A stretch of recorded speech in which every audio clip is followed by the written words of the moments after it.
At ito nga ang huling araw ng paggawa ng bahay nila Kuya Jimmy. Sa loob ng 9 na araw ay siguradong matatapos na at paniguradong matitira nilang mag-aama.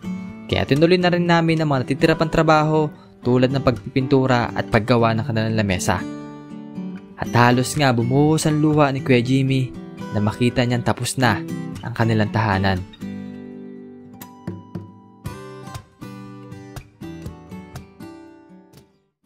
So magandang umaga sa ating lahat. So ngayon dito tayo ngayon kina Kuya Jimmy. Ito yung pang huling araw na talaga to ng paggawa. Kasi kahapon ay hindi namin natapos. Ito, dalawang pintura ko yung haligi ni Kuya Jimmy dito. Ito, para matabunan yung puti-puti dito. Unlike dito sa dalawang coating na. Maganda na. Ay, pag sa ribbon cutting ay magpagupit. Saan nyo na pagupitan yan? Sinano? Baga magandang ilagay dyan sa buhok nila. Para matanggal yung mga lisa po. Oo, nisa-nisa. Kakasugat ang ulo niyan. Nagtyagaan ko lang kung kaya ganyan ang buhay. Kaninang umaga, pagpunta, nag-aabyak po ako ng kawayo. Ay may isang bata agad na nagpunta rito. Bata? Oo, isang bata. Nagtigilo dun sa napagbiyakan ko ang kawayan. Kasi maglalagay ako nito, mga... sa kawayan? Oo, kawayan. Nagtigil dun. Sabi, Kuya, ito ba? Ang ganda naman ng bahay mo. Ay, ito, maganda rin. May umalis ka, yung bata. May po mga ilang oras. May pumunta rin dito yung mga babae. Pumunta rin dito. Yun din po ang sinabi. Tuy, magandang-ganda ng bahay mo. Sabi ko po, maganda rin ang buhay. Sabi ko maganda at nagpabahay sa iyan. Sa awa naman po ng Diyos ay meron po. Hindi naman po sila nag-imot sa amin. Ayun po, umalis na po yung babae. Kasi nga kakaiba yung kulay ng bahay mo ay green na po. Ikaw lang yung may ganitong kulay din eh. At po lang nadaan tao dyan. Napunta ron, napabalik. Ang ganda ng bahay na yun Ang ganda ng kulay.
After 9 days ng paggawa ng bahay nila Kuya Jimmy, eto na ang kanilang bagong tahanan.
Yan, finally mga bayan.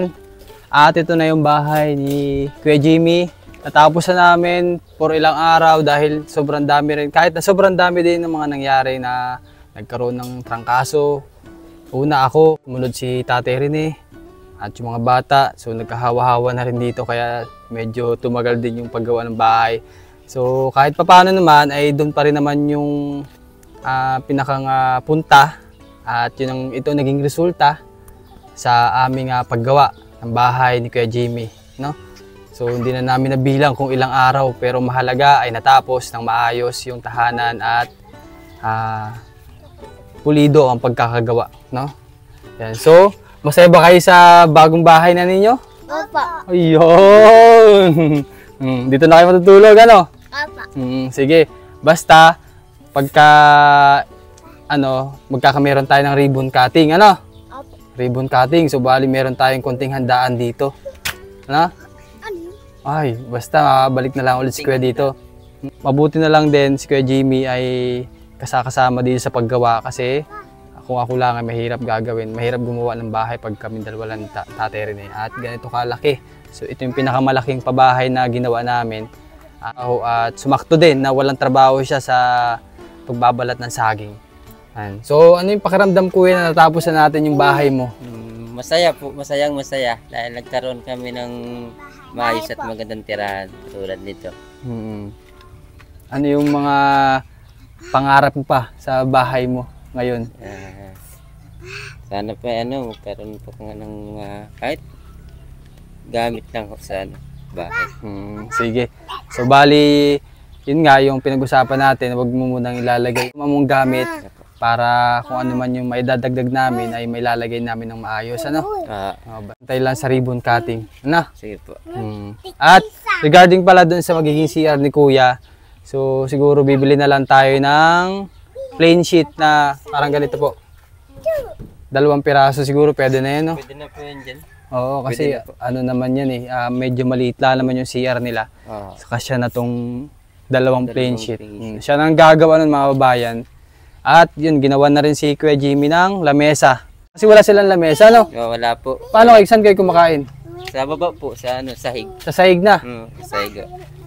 Mga nakalupagi. Ayan, Then meron ding meron siya kasing lumang upuan. So pininturahan na lang po natin para magamit din. Kasi maganda rin naman yung kahoy na ginamit doon. Kaya yun na lamang yung pininturahan. Kahit paano naman meron ka ng lamesa. Lamesa. At upuan. Sige. Mabili ko dyan. Ha? Palingkot yun? Ano ba ang wish nyo? Anong wish nyo? Ano daw yung gusto nyo? Anong wish nyo? Sabi sa iyo. Kutsyon sa iyo? Pa. Kutsyon sa iyo? Kutsyon. Kutsyon? Kutsyon. Kutsyon? Kutsyon. Kutsyon. Ano bang iniigaan nyo dyan? Manig po. Banig. Yung nakikita nga natin mga babayan nandun, no? Ay, kamusta naman yung pagtulog nyo doon? Ilang po. Okay lang naman. Pero pangarap nyo magkamera ng kutsyon. Pero nagkamera na ba kayo ng kutsyon na nakaraan? Hindi po. Hindi pa kayo nakakahiga sa kutsyon? Papa. Di bali. Bigyan ko na lang kayong banig. Sige, basta standby lang muna at antay-antay lang sa magiging ibibigay pagka balik ko dito. Ay, sagot. Ay, siya, di ko, pag di nasagot Papa. Okay, sige. Sige mga kabayan, at muli po, nagpapasalamat ako kay Ma'am Betty sa patuloy din na paggabay sa pamilya ni Kuya Jimmy. Thank you very much po sa inyong pagtulong. Yan, dahil hindi naging posible yung pabahay para kay Kuya Jimmy at sa pamilya niya. Very much po muli sa ating sponsor na sina Ma'am Cici at anonymous sponsors po kay na Sir. Thank you very much po, at sa mga nauna pang sponsor ni Kuya Jimmy na dating tumulong din. Thank you very much po. At ito, mga kabayan, ito muna yung update natin. At ito yung bagong bahay ni Kuya Jimmy. Yan, napakaganda. So, maraming salamat po. Maraming salamat po sa inyong suporta sa amin.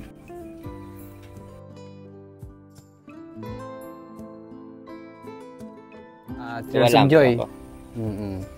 Hindi mo inaasahan yung ganito. Kakaroon kami.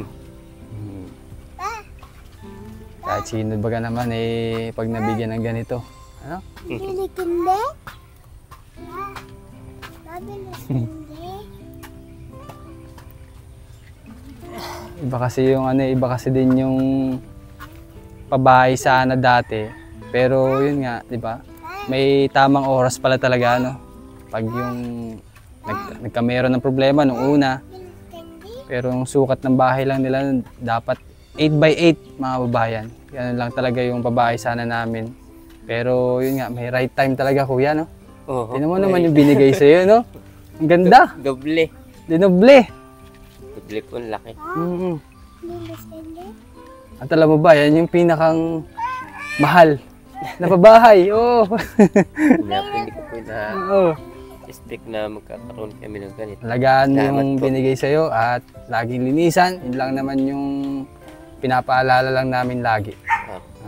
Yung mga bata, turuan maglinis, para hindi ka laging pagod din, no? Sige.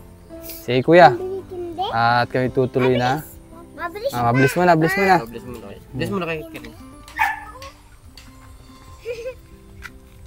Bless mo na kayo, Karen. Bless mo na. Sige po mga babayan, maraming salamat po sa inyong panonood. At hanggang dito lang muna update natin. Thank you very much po. Sige kuya. Sige po. Mag-iingat ha, ingatan ang bahay. So, panatilihin malinis ha. Papa. Kahit na after mag-ribbon cutting ay laging malinis dapat yung bahay. Na? Sige po. Bye po. Bye.